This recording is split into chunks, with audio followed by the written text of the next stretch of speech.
Hello everyone, welcome back to our channel. In today's video, I'm going to show you how to add the background in Zoom on your desktop. Whether you want to use a virtual background for privacy or just to make your meetings look more fun and professional, I'll guide you through step by step. So, let's get started. First of all, open your Zoom app on your desktop and make sure you are signed in. Once you are in, click on your profile icon at the top right corner, then select Settings from the drop down menu. This will open the Zoom settings window where you can customize different options. Next, on the left sidebar, click on Background and Effects. Here you'll see the options to add a virtual background.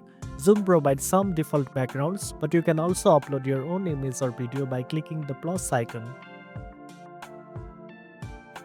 If you are using a green screen, make sure to check the I have a green screen option for better results. If not, Zoom will automatically detect your background and replace it with the selected image. You can also use the blur effect if you want to slightly hide your background. Once you have selected your preferred background, you can try it in a meeting or join on. And that's it. Now you know how to add background in Zoom on your desktop.